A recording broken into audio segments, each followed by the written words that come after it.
We are here today to do something totally different. I will personally pay homage to the three big ones out there, the three big genres that kind of shaped me, not only as a person, but also like as a musician myself, with the music I do, which is not necessarily metal, but I got a lot of inspiration from these specific genres.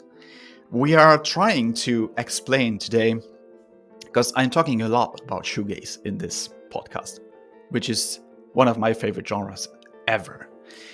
And today we are basically trying to, explore Blackgaze, explore Deathgaze, and the more recent Synthgaze.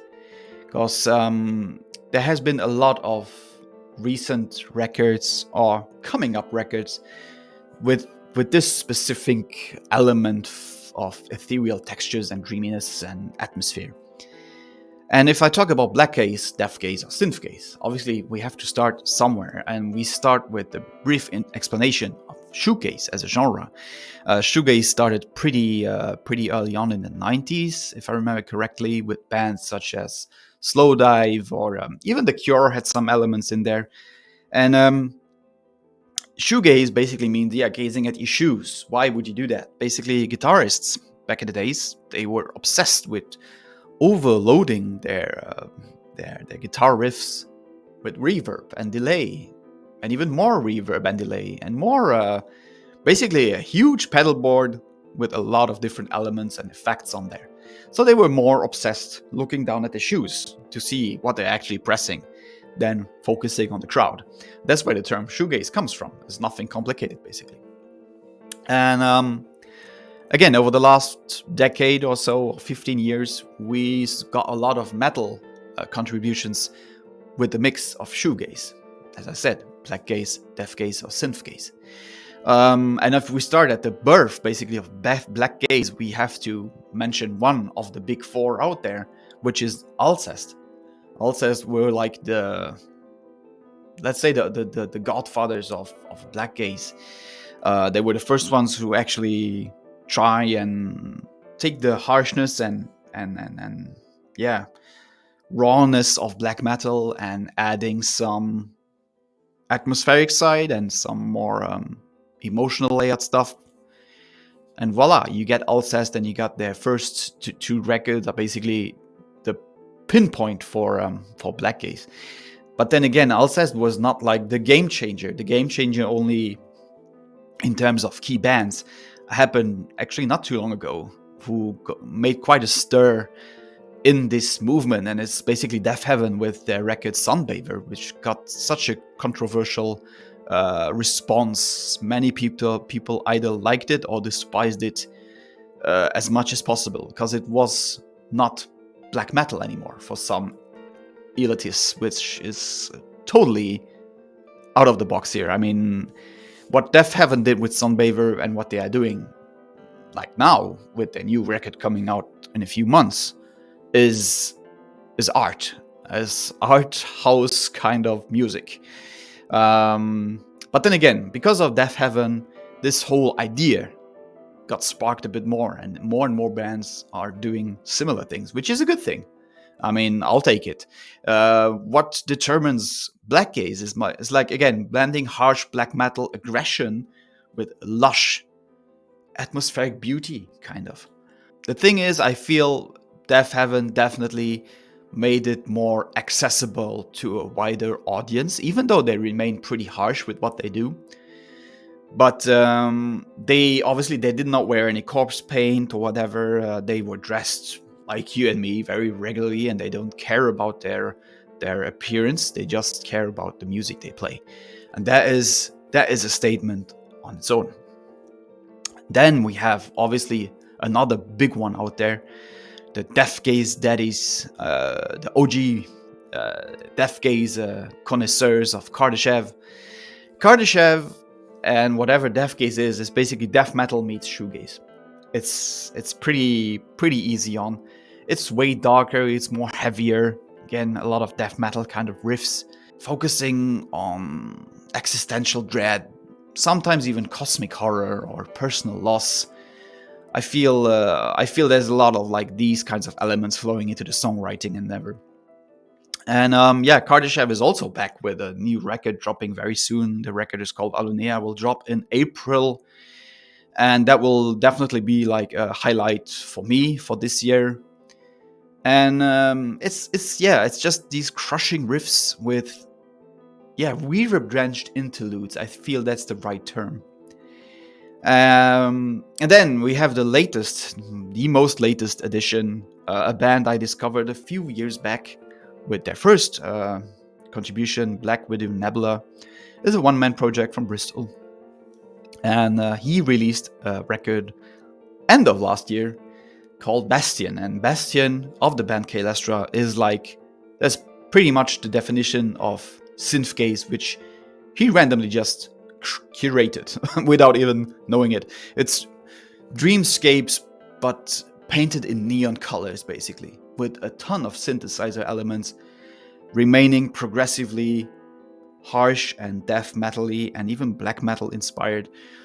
CAELESTRA basically is the definition for that, and it's very dark. Another different aspect, a more synthwave kind of aesthetic, enveloped in metal, and kind of emotionally very harsh. I personally put Bastion on my number one spot of 2024 because it basically is the best record of 2024, and I'm still playing it to this day out loud and on repeat. I can't get enough of this record. It's just it's like nothing I've ever heard before in the last, let's say, at least 5 to 6, 7 years. It's futuristic, it's melancholic, it's retro inspired, because again, there's a lot of that, these 80s heavy, typical synthwave elements that flow into CAELESTRA music. And I feel like this could be the new thing, especially Synthgaze, which creates an even bigger room and maybe even bigger audience for the future.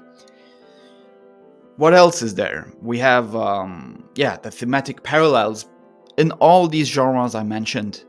I think catharsis, escapism, and emotional intensity and loss, a lot of personal loss, always flows into this lyrical themes. And I don't know, it's just something else. In conclusion, I might say Blackgaze remains the rawest of them all. Deathgaze is kind of weighty and heavy and really crushing. And Synthgaze is more like a futuristic, modern-ish inspiration of what is to come.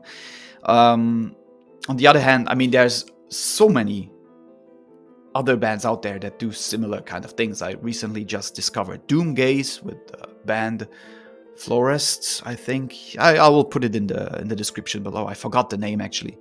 But there's a lot of room and a lot of potential for, even like future evolutions or hybrids in that sense.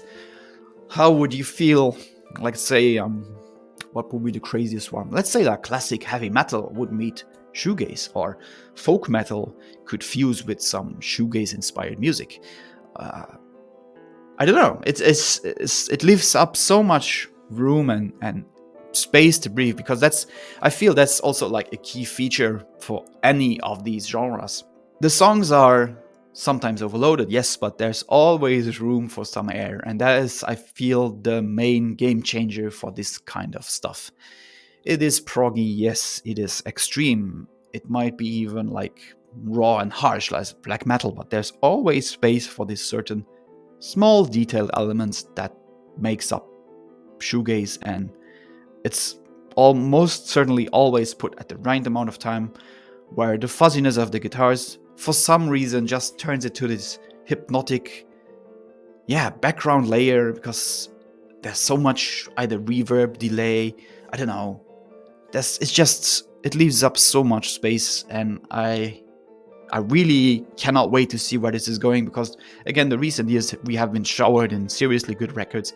All of the 4 that I mentioned, if it's ALCEST with their last year's Les Chants de l'Aurore, was amazing. We got CAELESTRA last year with Bastion. We get some new DEAFHEAVEN this year. We get some new KARDASHEV this year. Is the perfect time to dive into this more specific, introverted kind of music, because I feel anything that is gazy is for people that are kind of introverted and need to get stuff out of their system, but not really sure how they will do it. So they'll portray it through music, and that's the perfect example for it. What else? I will create a playlist to go with some of the more iconic songs of these specific subgenres. And yeah, with that said, I think we went through quite faster than expected. But hey, sometimes music speaks more than words. So what I'll do, again, I put everything in the playlist. I'll tag the most well-known artists, and if you're intrigued about this specific genre that I can't stop talking about, I recommend checking out this episode and listen to these bands, because they're amazing. With that said, thank you very much for watching, and like and subscribe for sure, and let me know what you think about shoegaze or any of these specific subgenres. And until next time, cheers.